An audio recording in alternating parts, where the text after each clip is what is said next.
Welcome back. You're still watching NTV Weekend Edition and welcome to Talk of the Nation. Let's dive right away into some of the issues that came forward during the course of the week. Well, this week it saw issues in the sugar industry come to the fore. These are the refusal by Kenya and previously Tanzania to import Ugandan sugar. Secondly, the issue of Bugoma forest, among others in Amuru, being cut down to make way for sugar plantations.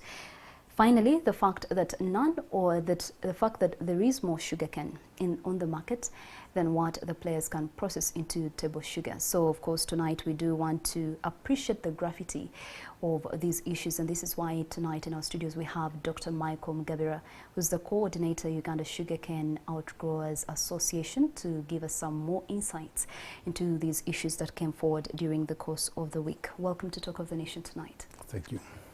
Well, as an association, I want to believe you being the coordinator of Uganda Sugarcane Outgrowers, you have interacted with the sugarcane growers and you've seen the different issues and hiccups come forward. What are some of your thoughts on the current situation that is affecting sugarcane growers? Yeah. Currently, first of all, thank you for hosting us. You're welcome. And I've been a champion of the sugar industry in Uganda. Bring out those issues. Currently, the farmers are suffering from excess sugarcane. Is the major issue you're having. In 2017, the prices were so good, and the number of farmers took up sugarcane farming. Why we come together is at that time, because the factories had come up so many, they are complaining that there is less sugarcane. Sugarcane is the raw material. So that time they are proposed that need zoning in the law. So our association coordinates the farmers, and we are feeding into the Parliamentary Committee for Trade to inform them that no, zoning is not the issue. The issue for the supply of the raw material should be price. Once you pay farmers a good price, they produce the raw material. And come to 2017, we are right. When the prices went up, the farmers were able to break even. Because to break even in the sugarcane industry, you are able to produce a ton of sugarcane to supply the market and not less than 130,000. 140,000 is the best price. Farmers break even properly. So at that time, the ton of cane was 170,000. So the farmers had comfortably, they had 30,000 shillings, a markup price. So the industry became attractive. Come 2019, because the crop takes 1.5 years to 2 years, the factories cannot crush the sugarcane. So we are in a dilemma now. So when they can't crush sugarcane, also the president comes to believe that really zoning is not the issue.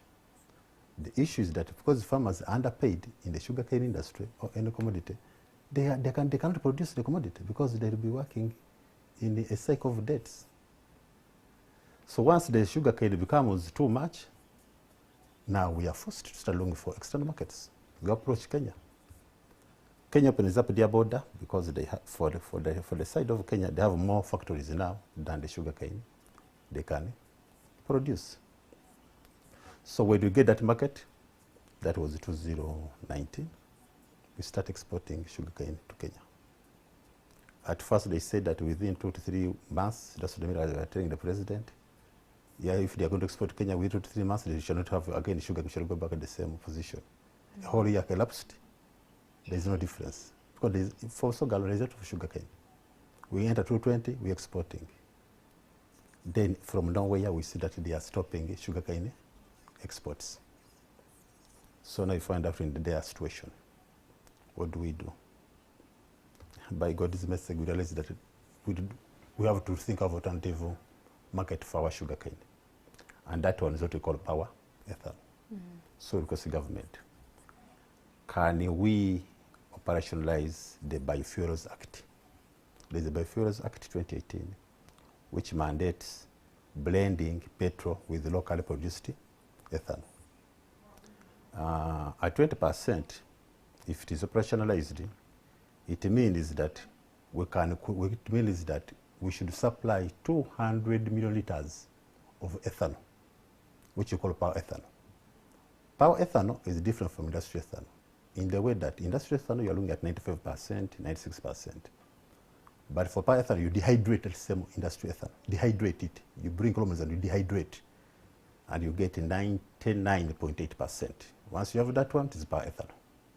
So you are saying that if you have a distillery, it is one bird, it is one stone killing it what? 2 birds. If you don't sell industrial ethanol, you can sell power ethanol. But you know, power ethanol, the prices have to be low because it has to compete with the petrol at the pump. So the price is not so good like industrial ethanol. So if you are to supply 20 million liters of ethanol, that market is government open is that as we have approached them.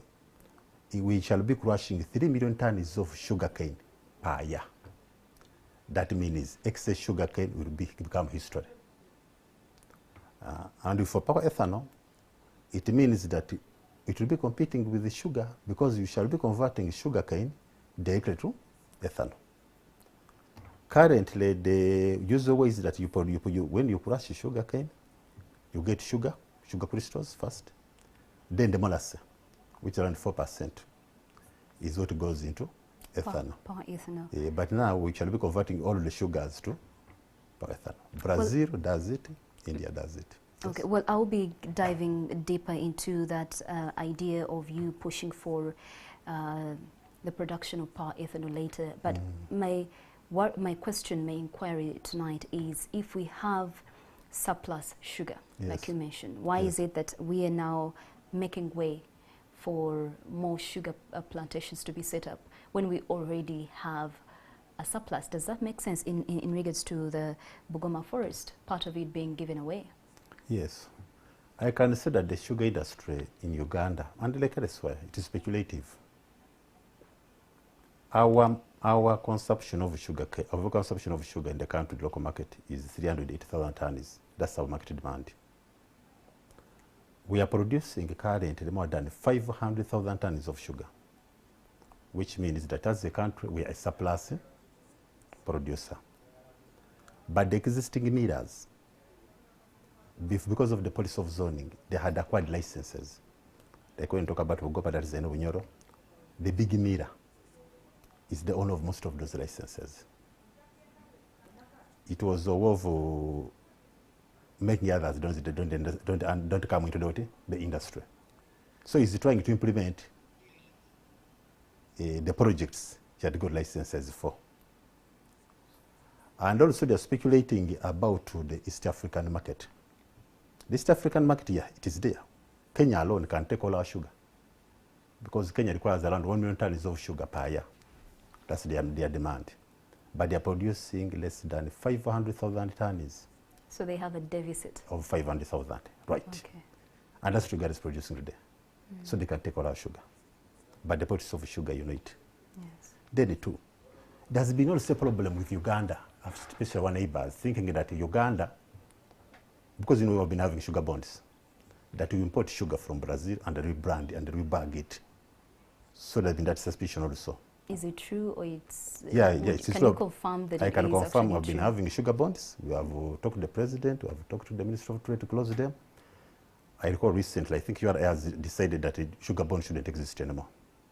Yeah, there is some sugar we should import, like industrial sugar, that is true, which is the beverages industry, like Coca-Cola, Pepsi-Cola. Yes. That is imported, that is okay. But because sugar for consumption is consumption, we shouldn't import it. But we have been importing it. So that one has also been creating suspicion in the regional markets. So if in Tanzania, they can give us some permits, again they close them. They say, okay, before you bring your sugar, let us come and inspect because of that suspicion. And I think government should come out clear and say no importation of sugar in the country if we are to penetrate the regional markets. So that all Ugandans are forced to consume their own product. Their own product. And also the regional markets, they can open up their market for our sugar. Okay. Because there is no sense. Someone said that you import sugar from Brazil, rebag it and export it in my country, which I can also import directly.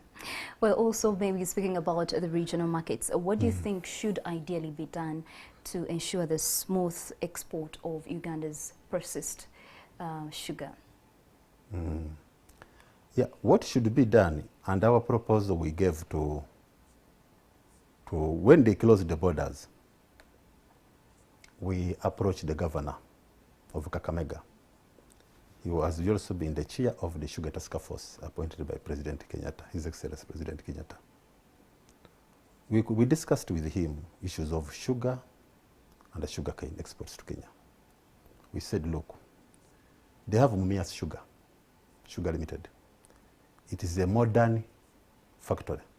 It is a state of the art in East Africa, by the way.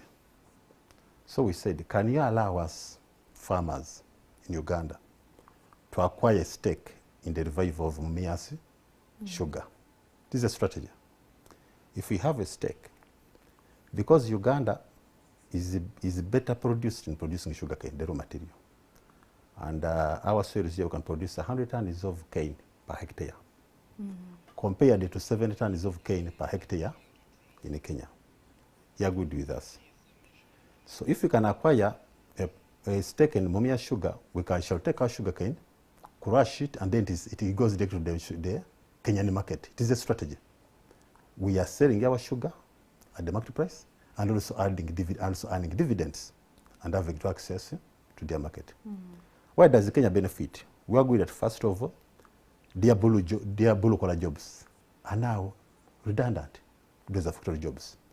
They will be able to employ their people into factories. Then too, their machinery, which is redundant. They have around 6 factories, other factories. They will be utilized. Well, maybe also briefly, we saw the Speaker of Parliament and the Chavazinga touring an ethanol project in Masindi. One, would like to understand what lessons do you think they were seeking? And secondly, also the Speaker of Parliament, maybe for you watching us tonight, says that there is a need for a national sugar board to be set up. We wonder, what should its mandate be? Briefly tonight. Okay. Madam Speaker and His Royal Highness, they came to Masindi because their farmers in Busoga, in their cooperative of Greater Busoga Sugarcane Growers Union, were also there at that time. The purpose there was to benchmark a technology that we can use. Yeah, the purpose there was to benchmark the technology that we can use to produce power ethanol.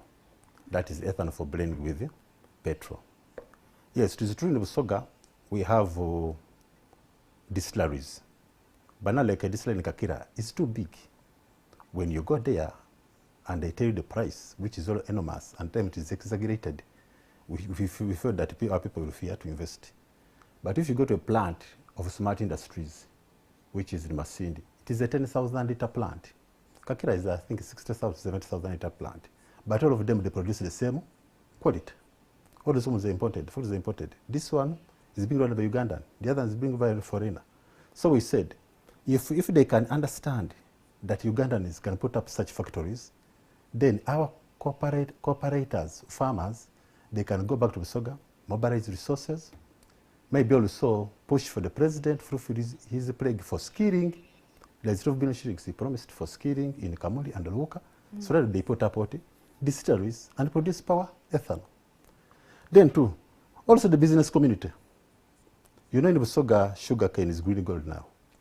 The business community is mainly investing in arcades, which are too expensive in terms of, because most of them are empty, if you look here in Kampala, and we can call it maybe like a dead capital. But most of that money can build up a factory of that nature and run it. So we are trying to open their mind that, please, look, instead of tying your money in these arcades, think about investing in factories. All right. Yes. Well, looks like we have so many other issues to dive into in order to understand the issues affecting the sugar industry. Yeah. But sadly for us, our time is running out, and maybe this conversation can, of course, continue online. And we do want to thank you tonight for joining us, Dr. Michael Mugabira, who is the coordinator, Uganda Sugarcane Outgrowers Association, speaking to us about the issues that rocked the sugar industry this week, from having a surplus to land being cleared to making, space for more plantations for the sugarcane, and of course refusal by Tanzania and Kenya from importing Ugandan sugar. Well, those are some of the issues affecting the sugar industry, but of course we continue to hope that all these issues can be streamlined and the sugarcane growers can succeed in everything they do. Well, thank you all for joining us on Talk of the Nation. NTV Weekend Edition will continue shortly.